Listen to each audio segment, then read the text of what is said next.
আপনার মেয়ে সন্তানকে আপনি অবশ্যই নিরাপদে রাখবেন এবং ছোটবেলা থেকেই পড়াশোনার পাশাপাশি শুধুমাত্র একজনের বউ হবে বা গৃহিণী হবে ভবিষ্যতে সেটা না শিক্ষা দিয়ে তাকে প্রপার শিক্ষা দিয়ে বড় করুন, যেন তারা নিজের পায়ে দাঁড়াতে পারে, নিজস্ব একটা জায়গা তৈরি করতে পারে। যখন তাকে অন্যের কাছে হাত পাততে হবে না একজন নারী হিসাবে, সে স্বামী হোক বাবা হোক যেই হোক না কেন, তখন সমাজের অনেক খারাপ জিনিসগুলো কমে আসবে, মেয়েরা অনেক ভালো একটা জায়গায় যেতে পারবে এবং এ ধরনের ঘটনাগুলোও তখন কম ঘটবে। তারা নিজেরাই প্রোটেস্ট করতে পারবে, প্রতিবাদ করতে পারবে।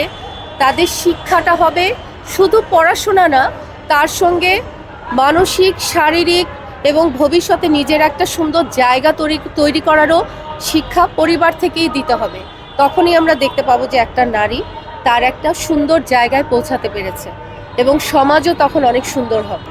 পুরুষ শাসিত সমাজে তো অবশ্যই কিছু কিছু সমস্যা তো তৈরি হয়েই আছে। যদিও আমরা যতই বলি না কেন নারী অনেক এগিয়ে গেছে, সেই এগিয়ে যাওয়াটা আসলে কতটুকু, এটা আমার সবসময় প্রশ্ন থেকে যায়।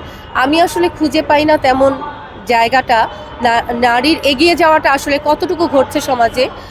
আর পুরুষ শাসিত সমাজে কিছু পুরুষের কিছু ইগো সবসময় কাজ করে, যে ইগোর কারণে আসলে হয়েছে কি, আমরা মেয়েরা যতই বের হয়ে কাজ করি না কেন বা যতই এগিয়ে গেছি মনে করি না কেন, পুরুষের কাছে অনেক জায়গায় তাদের ইগো হোক, তাদের স্বভাবজনিত কারণ হোক, আমাদেরকে অনেক সময় চুপ থাকতে হয় এবং আমরা অনেক সময় মানিয়ে নিই। এই মানিয়ে নেওয়া থেকে যদি বের হয়ে যাওয়া যায় তাহলেই সমাজটা কিছুটা পরিবর্তন হবে বলে আমার ধারণা আর কি।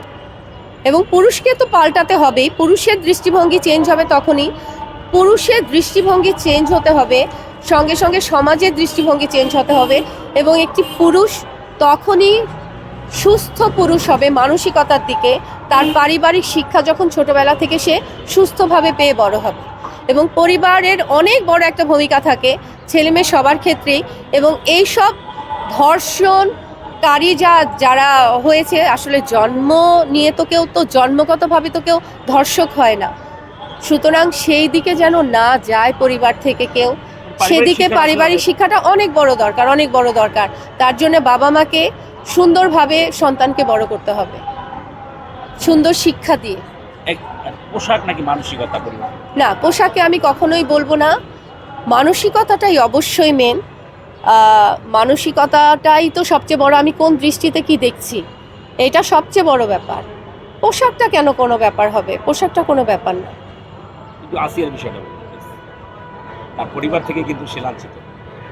হ্যাঁ, এটা তো ভীষণ দুঃখজনক আসিয়ার ব্যাপারটা। কি বলবো, মানে এগুলো আসলে মুখে আনতেও খুব খারাপ লাগে, খুবই কষ্ট লাগে। আমি আসলে বেশি কিছুই বলতে চাই না, এটা খুবই মানে কি বলবো, মানে ওর জন্য দুঃখ আমি কিভাবে প্রকাশ করবো আমি জানি না। এরকম ঘটনা যেন আর আসিয়ার মতো ঘটনা যেন ভবিষ্যতে আর আমরা দেখতে না পাই। মানে নারী হয়ে সত্যি খুব লজ্জিত। হ্যাঁ, একদমই তাই। মানে কি বলবো, মানে আসলে আমার কিছু বলার নাই সত্যি সত্যি।